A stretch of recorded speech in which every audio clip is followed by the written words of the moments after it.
All the way until 2019, we had an expression in English that was, avoid it like the plague. Then seeing how some of you acted during the pandemic, I thought that expression really doesn't mean anything. People don't seem to be all that scared by the plague. However, Bristol 1350 is a game that brings us back to the good old days where the plague was scary. We are, I guess, in Bristol in 1350, and we are trying to escape from the city while there are rats that are spreading the plague around. And we are represented by these little adorable pawns that will go on metal cards.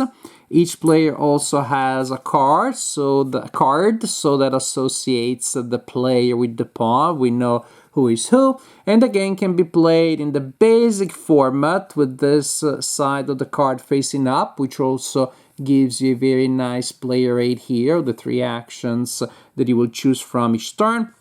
You can play the advanced version, now much more complicated, in which players have unique special abilities. Now each character is different. I wish actually that these 3 bits of text were also on this side, so you can have the special ability and the player aid. And the first couple of times people will flip it a little bit when you're playing the advanced version, but no big deal. So our characters will be on these little cards, and they will moving around, elbowing at each other, changing their position on the card, sometimes jumping from card to card, and ultimately the cards will move down this track and try to escape the city. And you're trying to escape the city with a card full of healthy people. The first card that exits the city and all the players on it are healthy, that card wins the game. All the players in that card win the game. However, if even just one player in it is sick, and we'll see how that works, then everybody dies. So that is direct player elimination. However, after that, if that happens, there's only one more turn. So very often you will see the players are trying to stay kind of close to each other. You do not want to have a runaway leader, because if everybody's healthy here, somebody's sick there, they will lose the game. But then we have one turn and one turn only to make it out and possibly win if everybody on that card is healthy. So that's an interesting thing in which, we don't like direct player elimination, but if it does happen, then there's only one round left, so people that have been kicked out of the game don't have to wait for too long. So, how do we know if we're sick or not?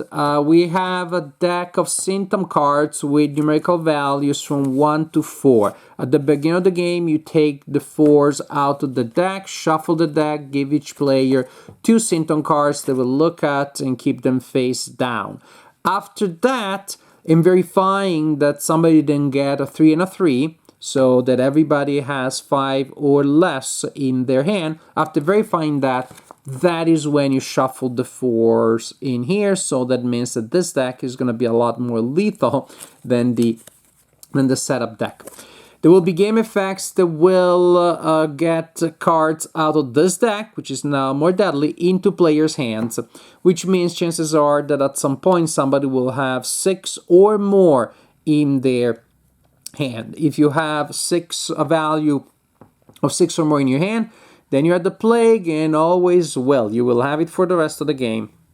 Nothing will change that. Which is peculiar because there will be game effects that may get you other cards into your hand. So it may be the plague at some point because I have a 6, then the cards are shuffled back in there and I get 2 other cards.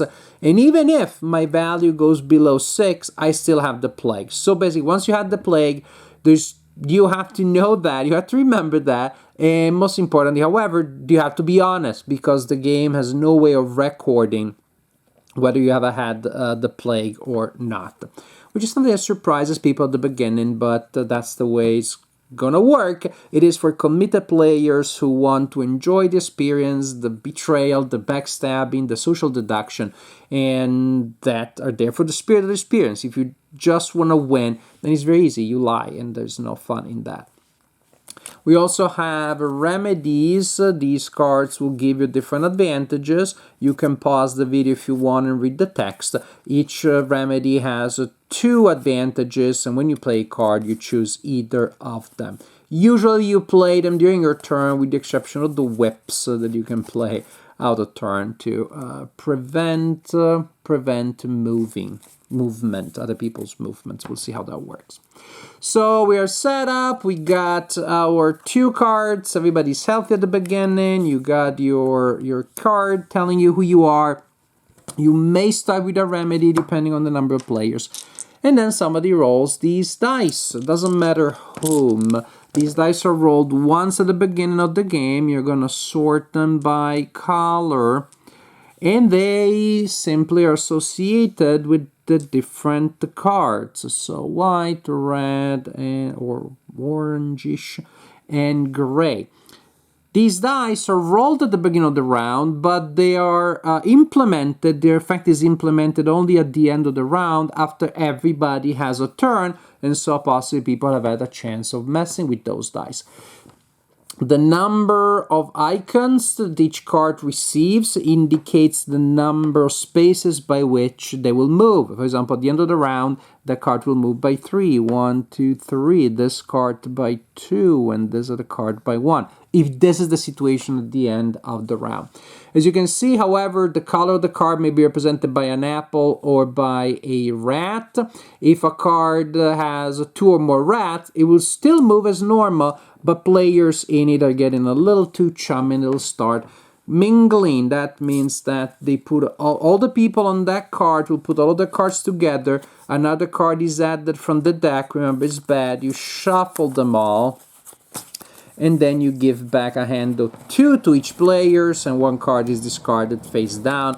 And maybe now I don't have the plague, and maybe now I do. So that's the mingling, that there's too many rats, is how the plague happens.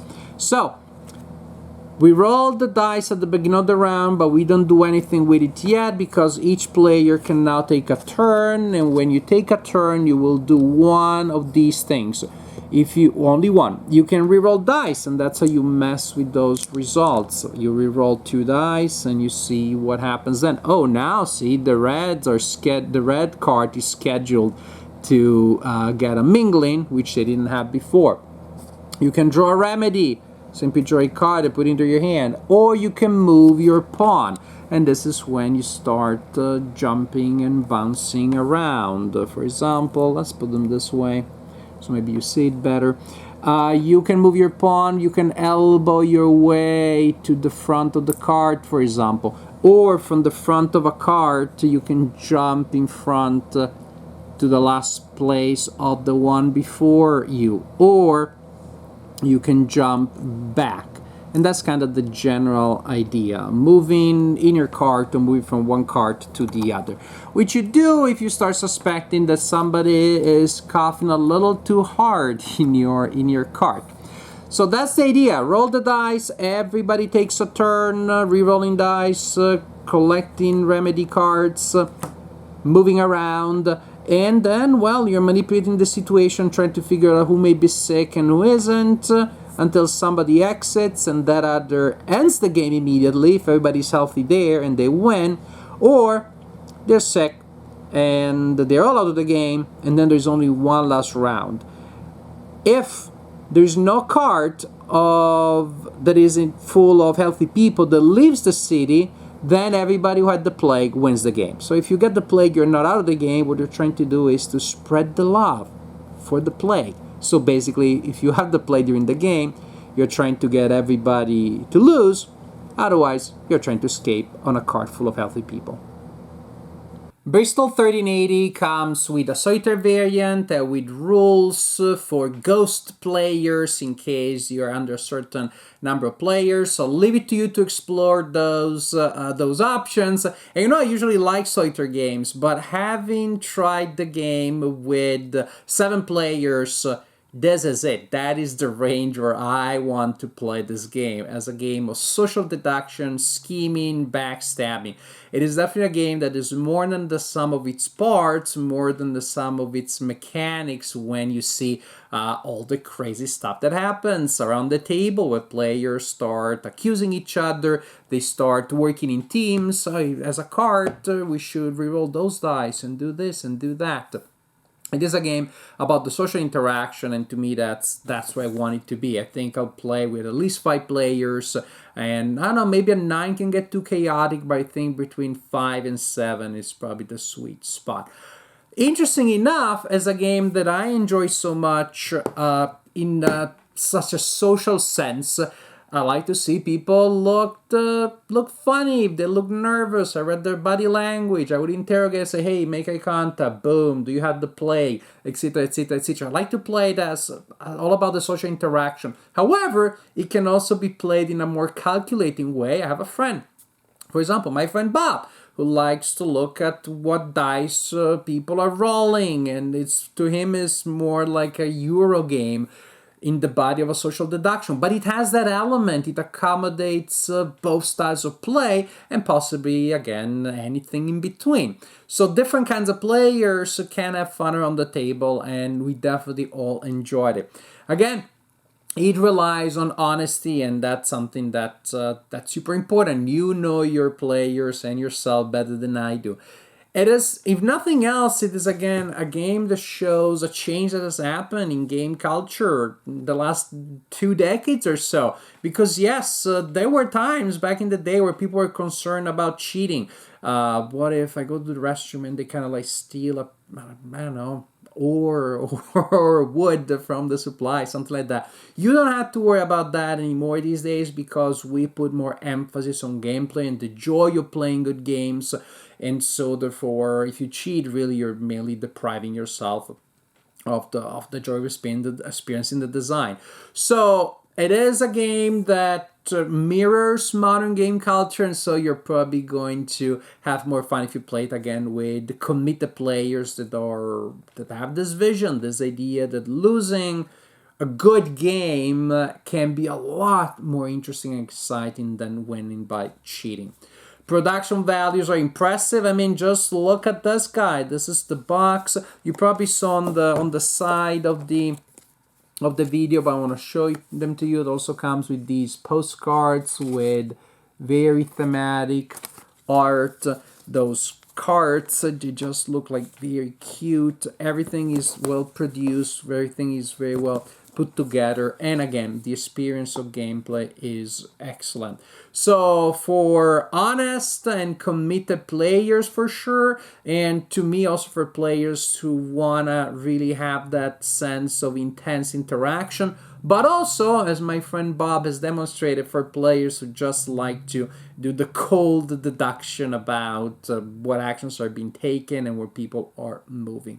It accommodates both styles of play, and for that reason and all the other things that I told you, I found Bristol 1350 to be a really fun game.